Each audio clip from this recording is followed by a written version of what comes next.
Hello, race fans. My name is Ron Albright. We're here at the Placer County Fairgrounds in Roseville, California for the second annual Vintage Race Car Meet for open wheel cars. It's hosted by the West Capitol Raceway Alumni Association, and we've got a lot of beautiful restored cars here, including sprint cars from years gone by. Also, a lot of midgets are here. Also, super modifieds, some of which ran NASCAR years ago, roadsters from the late 40s and early 50s, and also hardtops that ran at places like Vallejo Speedway here in Northern California. The date, by the way, for this gathering is Friday and Saturday, September 14th and 15th, 2007. So we want you to sit back and relax and enjoy as we relive some memories from days gone by.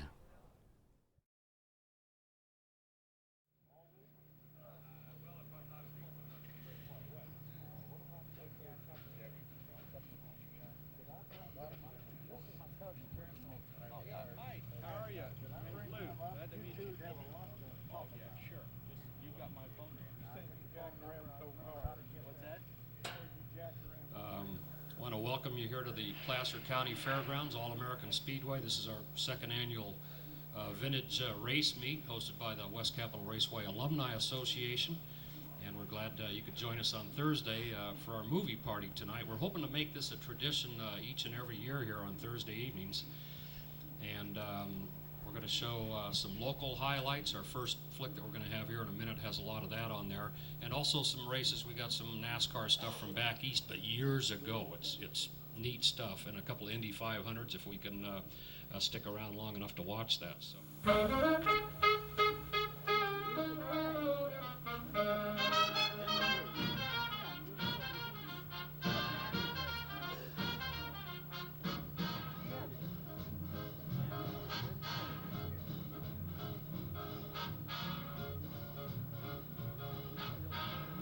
Capitol Speedway in April of 1963. It's a Sunday afternoon. We're all set for a California Racing Association sprint car race. It rained the night before. The parking lot's a little bit muddy, and we'll see in the infield here in just a bit. A lot of standing water.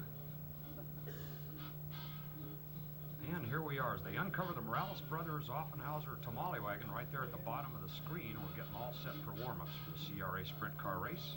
Number 3, Bobby Hogle in the Tamale Wagon.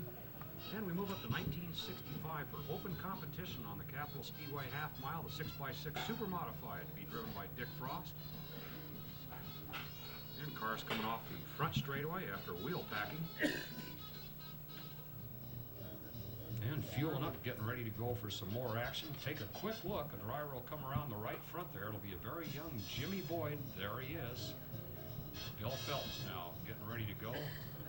Didn't wear too much in the way of flame retardant uniforms back in those days, as we are in the mid-60s. Bill Phelps strapping into a sprinter. And qualifying runs now for this early season open competition event. Fire him up for this 200-lap competition.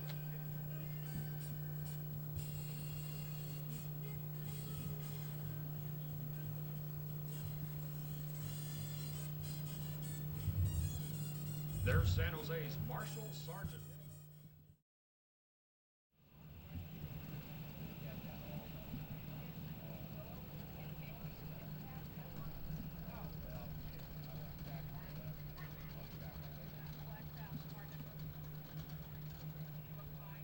We have managed to corner here at this gala event one of our 2005 honorees, Ron Gauchi, who campaigned at West Capitol for many, many years and has moved away from us in somewhere up in Oregon, right, Ron?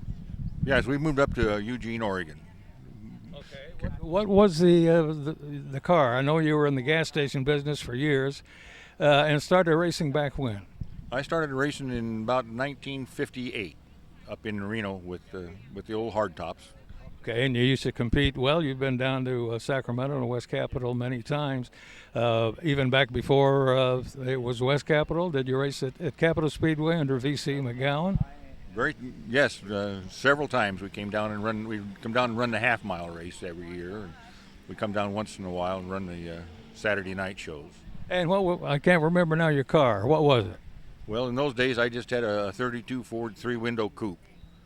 And then in later days, I drove a car out of Orangevale for Larry Myers, which was a six-cylinder Chevrolet that we ran very competitive with, both here and at Sacramento. Okay, well, you're just enjoying life now up in Oregon, and racing is behind you, so you're here to enjoy the weekend, right? That's it. We're just coming down for a little vacation. Okay, good to see you, Ron.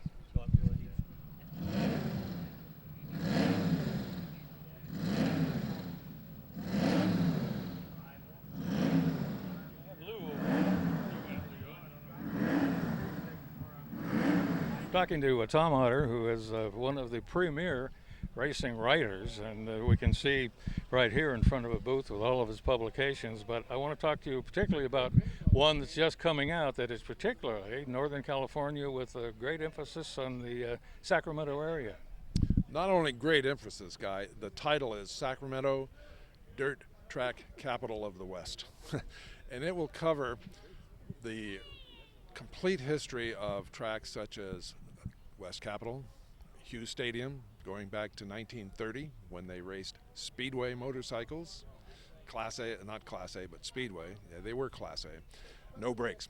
It'll cover the complete history of racing at the old state fairgrounds, going back to 1903, which was the first dirt race in Sacramento area. An Aggie came to the West Coast with the Indy cars in '49. It'll cover that complete story. It'll cover the complete story of dirt track racing at Cal Expo. There will be a couple of tracks that not too many people even know of today, and that would be Lazy J Speedway. Ask about Lazy J and Hughes Stadium. Hughes Stadium, and a track that was originally a dog racing track in South Sacramento called Sacramento Canine Sportsman's Park. The state outlawed parimutuel betting in 1933. They didn't outlaw dog racing, but they outlawed parimutuel betting. They may have as well outlawed the dogs, because why would you go to a race if you couldn't bet on it? Charlie Courier, an old-time promoter, took the track over and raced midgets, promoted midget racing there for about 2 years in 34 and 35. There's not a lot of information on it, but it will be covered in the new Sacramento book. Okay, and when is that going to be out now and available? My printer tells me that if I get him all of the files by the end of October, which is the plan, that he will have books for me in Sacramento on the 1st of December. So I'll have them for the holidays. Very good. Okay, well, I hope it, and I know it will be a big success, as all of your other books have. I'm looking forward to it, and I know that there are a lot of people, especially in Sacramento, that are looking forward to it. Well, and a lot of people around here, of course, associate you more with BCRA, the Bay Area Midgets, who have raced a good deal here at the West Capitol. Okay, Tom, have a good weekend. Thanks, guys. Take care.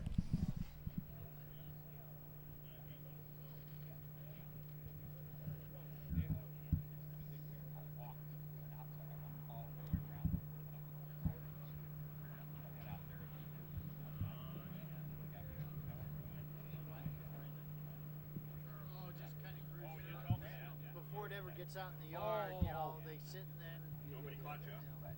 So usually you never can find. Not that I go out there, but just because you gotta really be up on.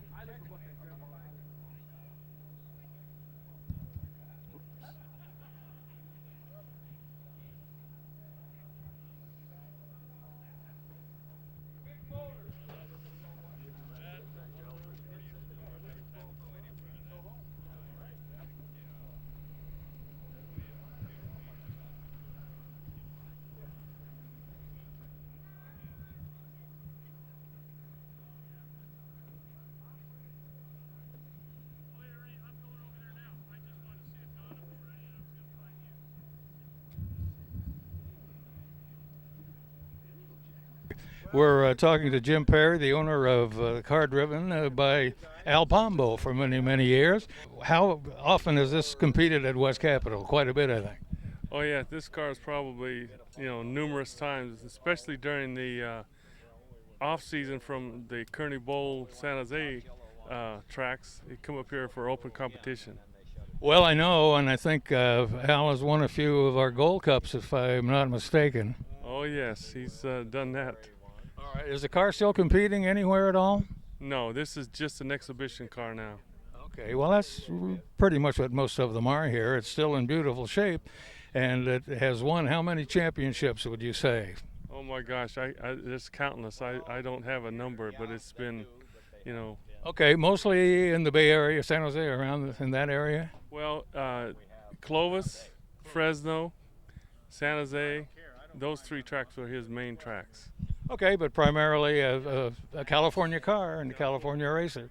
Well, we're sure glad to see you here, and the car's in great shape. Have a good weekend. All right, thank you.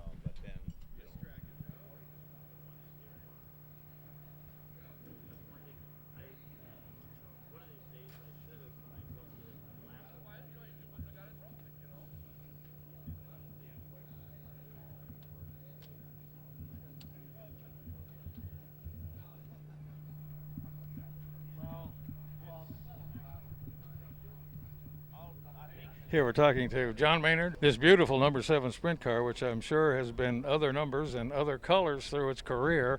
What is really the history? Where did this car start out, if you actually know? This car was built in 1964 by Elton Forsyth. It was campaigned with CRA down in the Southern California area from 65 through 68, driven by a fellow by the name of Steve Kennick. He set the track record at Ascot in 1966, 1-lap track record, and then rebroke his track record in 1967 that stayed until 1968. Now, it has a history of racing here in Sacramento at West Capitol, or even back to Capitol Speedway days? Yes, this car was campaigned at West Capitol in 1965. It had a sister car. The fellow that drove the sister car was named Dave Ryder, and in April 1965 died at West Capitol in the sister car. So this was one of the 2, and it's the only survivor.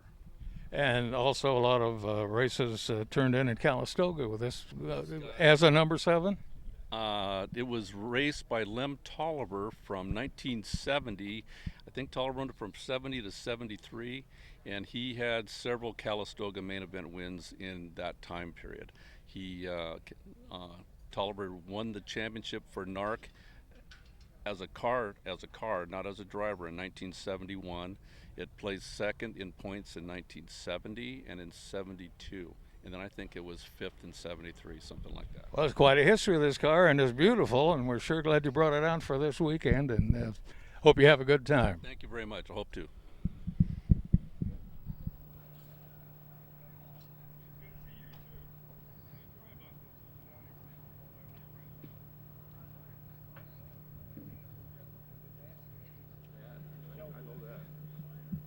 I set this thing here now.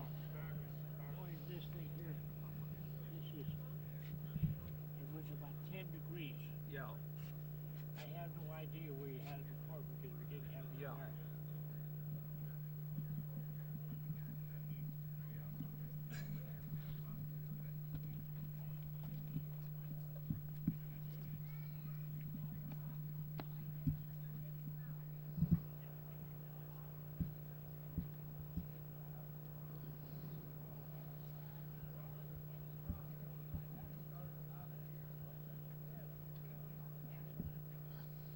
Talking with Lou Lewis, who is a member of the board of directors of WCRA, is the editor of our newsletter, and is very involved in putting together this weekend, and that's what I want to ask him about. When do you have to start doing this?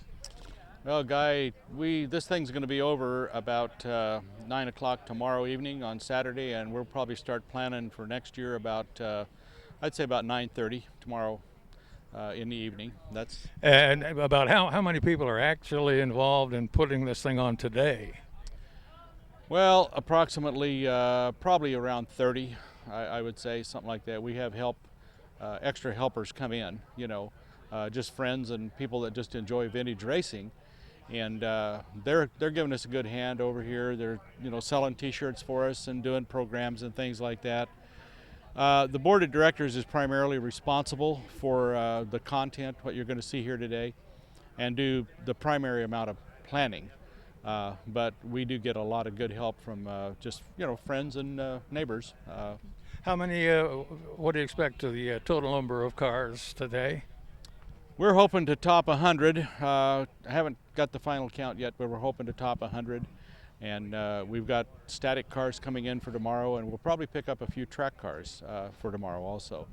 But we don't know for sure. I think yesterday we had about 35 in the pits, and I think we probably just guessing probably 70 today, and don't know for sure, you know. Okay, but tomorrow you will have some exhibition races on the track. Right. We have approximately, I would say, 85 to 90 cars signed up to actually go on the track and do some exhibition laps for us. They range all the way from a dirt champ car that's got a double overhead cam Ford engine in it that was built by, I believe, A.J. Watson, I believe is who built that car years ago. We have sprint cars, midgets, super modifieds, we have roadsters. Almost every kind of a car that ever raced at Capitol Speedway, with the exception of some of the stock cars. We can't seem to locate any stock cars that raced there, but almost all the other cars that ever raced there were represented. Okay, and tomorrow's another big day, so you're all set for that, right? Yeah, we're looking forward to it, and like I say, we really enjoy putting this thing on. It's a lot of work, but you know, I think the people that enjoy this type of a hobby, I think they really enjoy this, and we're looking forward to doing it for many, many years to come.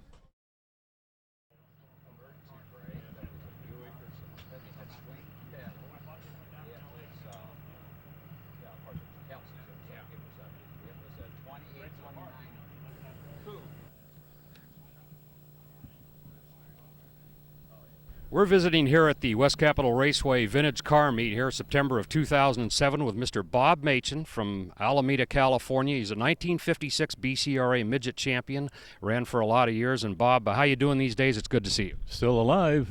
You know, get up in the morning. That's a good sign. And Bob, you give me a brief rundown. How many years did you run midgets, and name a couple of the toughest guys you ever ran against?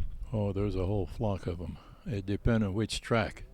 But I started in roadsters right after the war in 46. And we ran roadsters. I built a roadster, and then I had a partner later on. We run San Jose, Stockton, Petaluma, Pacheco, Vallejo. And we came up here and we ran Lazy J, which was right next to the American River.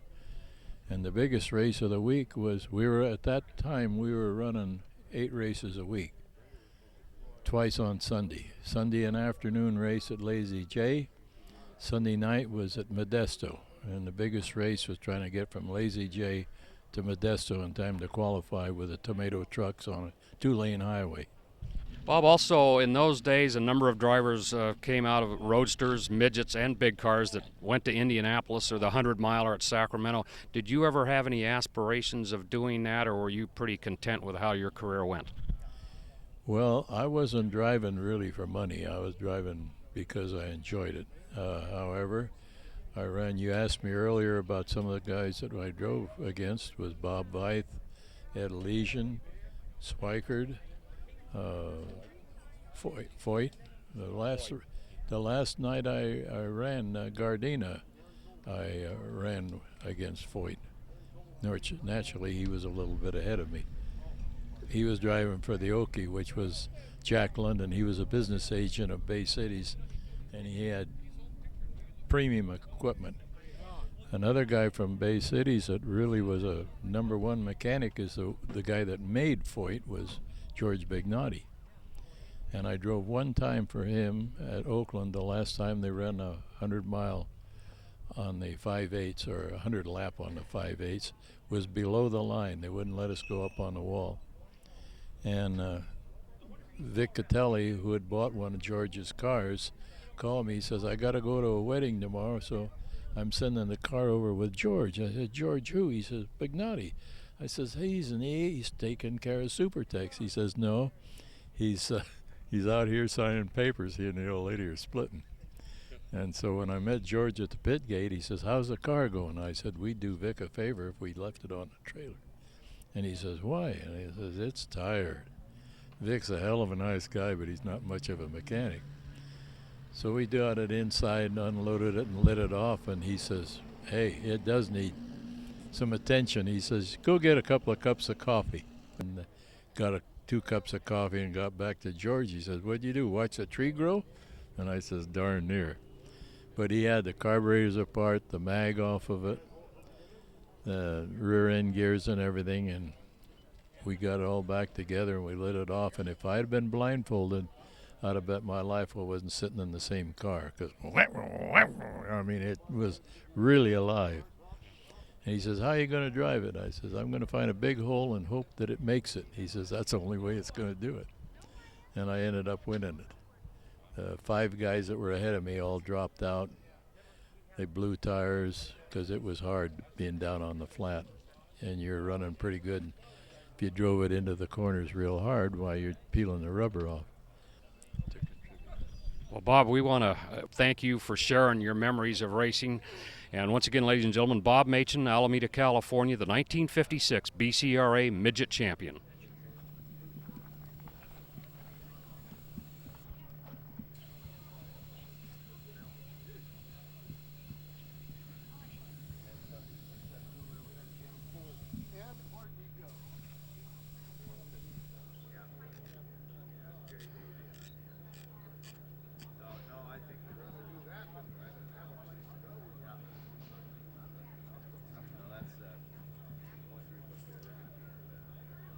We're visiting right now with Mike McCann, longtime race car driver, originally out of the Bay Area, NASCAR Super Modifieds, currently living in Cresswell, Oregon.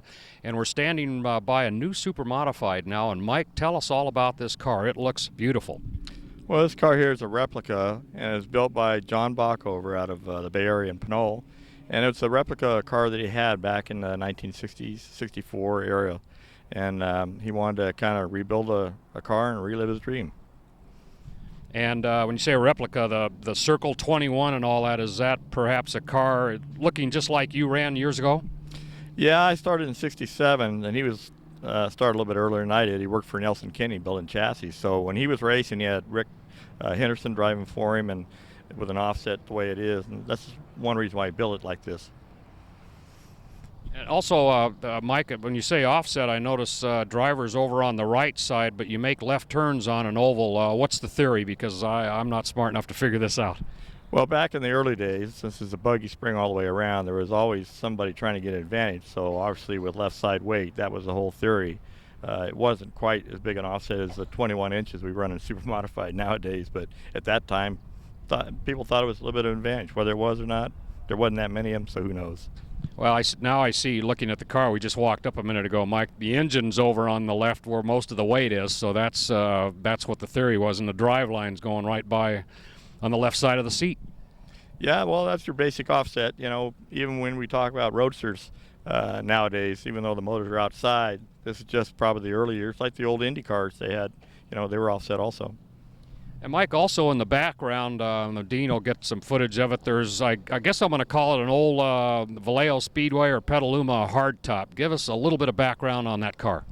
Yeah, that one there is my pride and joy. That is a 1979 Vallejo Speedway Track Championship car that Larry Hall drove and built. And that's the last, because 79 is when Vallejo shut down. So we found it in a eucalyptus grove about 15 years ago and kept the original paint and all that sort of stuff, and I bring it out and I run it once in a while with the guys and just have a good day with it. Is the motor in the car probably isn't the motor that was in it way back when, I wouldn't think? Well, back then their cubic inch limit was like 310, so they were running 283s bored out or 302s in that era. This one here is a 355 with a 2-barrel in it and a roller cam and stuff, so it's enough to give you a charge. There are a handful out there, I tell you, one of the guys last year looked at it was Jimmy Boyd. He looked in there, he just shook his head. He just didn't know how they did it. What's the cubic inches on this motor on the Super? This one is also a 360, fuel injected by L&J's motor in Napa. Well, Mike, we want to thank you so much for your time. We could talk for a half hour here about racing memories and all your involvement. But this weekend you'll be driving, one time or another, you'll be in both cars. Yeah, we'll get a chance to do double duty, and I'll have to, get my fun done for the season. Okay. Mike McCann from Cresswell, Oregon, a great man to visit with and party with sometimes late at night, and we're going to be watching him on the racetrack here in Roseville later on. Mike, thank you. Thank you so much. Thank you. Good job.